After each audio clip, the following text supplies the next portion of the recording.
بسم اللہ الرحمن الرحیم۔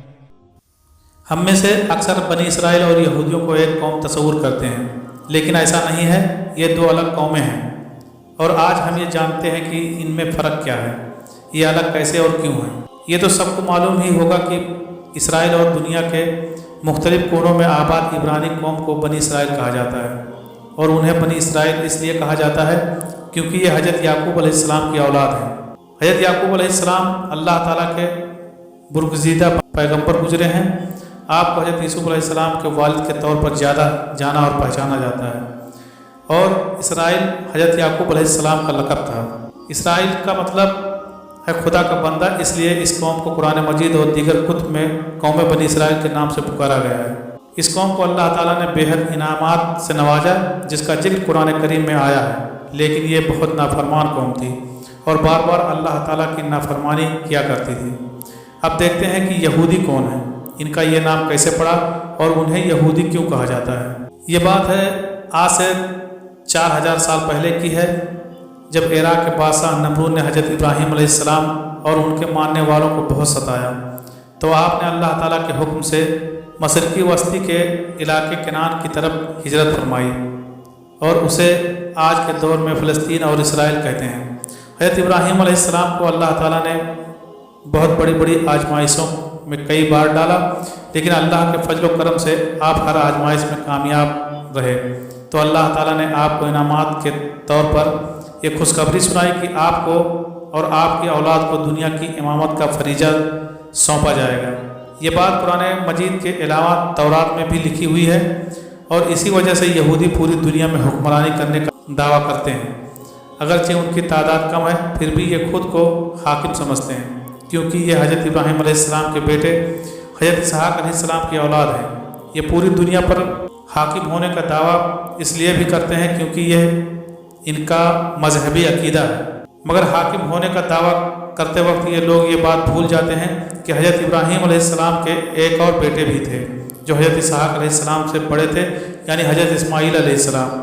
اور مشرقی وسطی میں ہی آباد قوم عرب حضرت اسماعیل علیہ السلام کی اولاد ہونے کا دعویٰ کرتی ہے۔ قوم یہود حضرت اسماعیل علیہ السلام کو تو حضرت ابراہیم کا بیٹا تسلیم کرتی ہے، مگر حضرت اسماعیل علیہ السلام کی اولاد کو آل ابراہیم نہیں مانتے۔ یہود کہتے ہیں کہ بس صرف ہم ہی حضرت ابراہیم علیہ السلام کے جانشین ہیں اور کوئی نہیں ہے، اور دنیا کی امامت کا وعدہ بھی بس ہمارے لیے ہی کیا گیا ہے۔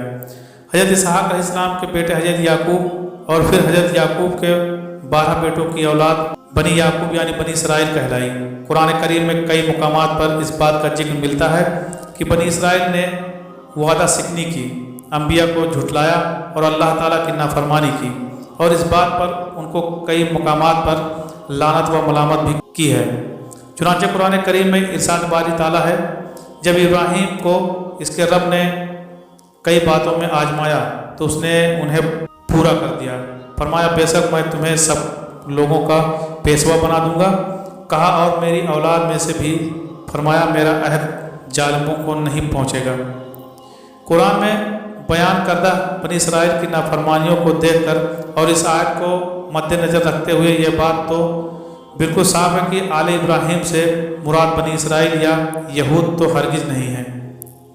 تو ان باتوں سے ہمیں معلوم ہوتا ہے کہ صرف قوم بنی اسرائیل یا قوم یہود ہی ایسی قوم نہیں جو حضرت ابراہیم علیہ السلام کے شجرہ نسب سے تعلق رکھتی ہو، بلکہ قوم عرب فلسطین کا شجرہ نسب بھی حضرت ابراہیم علیہ السلام سے جا ملتا ہے، کیونکہ وہاں پر آپ کے بیٹے حضرت اسماعیل علیہ السلام کی اولاد نے بسیرا کیا تھا، اور قوم عرب و فلسطین یہودیوں سے کہیں زیادہ تعداد میں موجود ہیں۔ اب بات رہی ہے کہ قوم بنی اسرائیل اور قوم یہود میں کیا فرق ہے، تو جیسا کہ پہلے بتایا جا چکا ہے کہ اسرائیل حضرت یعقوب علیہ السلام کا لقب تھا۔ اللہ تعالیٰ نے اپنی رحمت سے آپ کو 12 بیٹے عطا کیے، جن میں سب سے زیادہ مشہور اور قابل والد کی آنکھوں کا تارا حضرت یوسف علیہ السلام تھے۔ حضرت یوسف کو ان کے بھائیوں نے حسد کی وجہ سے کنویں میں ڈال دیا تھا۔ آپ کو بعد میں ایک قافلے نے کنویں سے نکالا اور غلام بنا کر مصر کے بازار میں بیچ دیا، جہاں اللہ تعالیٰ نے اپنے فضل سے آپ کو بادشاہ بنا دیا۔ مختصر قصہ یہ کہ حضرت یوسف علیہ السلام کی قیادت میں بعد میں حضرت یعقوب اور ان کے بیٹے مصر میں قیام پچید ہوئے، اور ان کی اولادیں یہاں خوب پھیلی پھولی، یہاں تک کہ ان 12 بیٹوں کی اولادیں بعد میں 12 قبیلے بن گئے۔ تاہم بعد میں جب فرعون آیا تو ان فرعونی حکمرانوں نے اس قوم پر بے حد ظلم ڈھائے اور ان کی حالت غلاموں سے بھی بدتر ہو گئی۔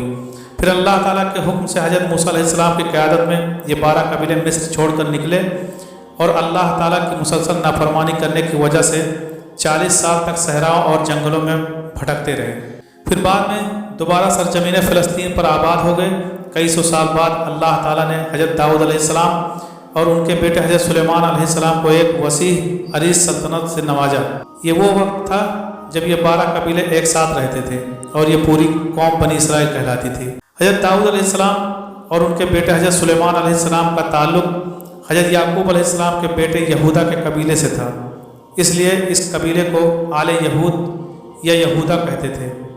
تاہم حضرت سلیمان علیہ السلام کے بیٹے ایک نااہل بادشاہ ثابت ہوئے جو ان 12 قبیلوں کو اکٹھا نہ رکھ سکے۔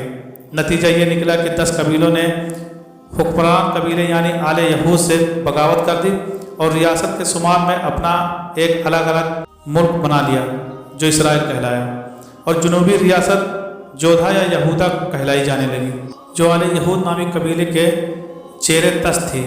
بنیامین نامی اسرائیلی قبیلہ بھی اس میں جمع ہو گیا۔ کچھ عرصے کے بعد شمالی حملہ آوروں نے ملک بنی اسرائیل پر حملہ کر دیا اور اس ملک کو صفحۂ ہستی سے مٹا دیا۔ قوم بنی اسرائیل کے 10 قبیلے اپنی جان بچا کر دنیا کے مختلف حصوں میں روپوش ہو گئے، جن کے بارے میں آج تک کوئی سراغ نہ مل سکا کہ یہ کہاں گئے اور آج کہاں آباد ہیں۔ اب دنیا میں جتنے بھی عبرانی موجود ہیں یہ سب کے سب آل یہود ہیں، جبکہ قوم بنی اسرائیل کے 10 قبیلے آج تک گمشدہ ہیں۔ ہندوستان، پاکستان اور ایران و عراق میں موجود بہت سی قوم بنی اسرائیل ہونے کا دعویٰ کرتی ہیں، مگر ان کے دعووں کے پیچھے کوئی مستند شواہد موجود نہیں جن سے یقینی طور پر یہ کہا جا سکے کہ واقعی یہ قوم بنی اسرائیل ہے۔ اہل یہود کے بارے میں ایک نظریہ یہ بھی پایا جاتا ہے کہ حضرت موسیٰ علیہ السلام سے پہلے تک یہود نام کا کوئی لفظ موجود نہ تھا۔ جب حضرت موسیٰ علیہ السلام کوہ طور پر تشریف لے گئے اور آپ کی قوم نے آپ کے پیچھے بچڑے کو معبود بنا لیا، پھر جب آپ واپس آئے اور آپ کی سرنجش کرنے پر جن لوگوں نے توبہ کی انہیں یہود کہا گیا، کیونکہ اس لفظ کا مطلب ہے توبہ کرنے والے لوگ۔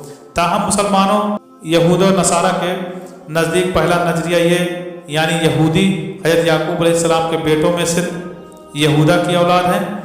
زیادہ مستند قوم یہودا اور قوم بنی اسرائیل کو اللہ تعالیٰ نے بھی قرآن مجید میں الگ الگ ناموں سے پکارا ہے، جس سے یہ ظاہر ہوتا ہے کہ یہ دونوں الگ الگ جماعتیں ہیں۔ یعنی جہاں قرآن پاک میں بنی اسرائیل کا لفظ آئے تو اس سے مراد حضرت یعقوب علیہ السلام کے 12 بیٹوں کی اولاد ہے، لیکن جب یہود کا ذکر آئے تو اس سے مراد حضرت یعقوب علیہ السلام کے بیٹے یہودا کی اولاد ہے، جس نے حضرت موسیٰ علیہ السلام کے کوہ طور پر جانے کے بعد بچڑے کی پوجا کرنا شروع کر دیا، اور جب حضرت موسیٰ علیہ السلام نے واپس آ کر ان کی سرنجش کی تو انہوں نے توبہ کی۔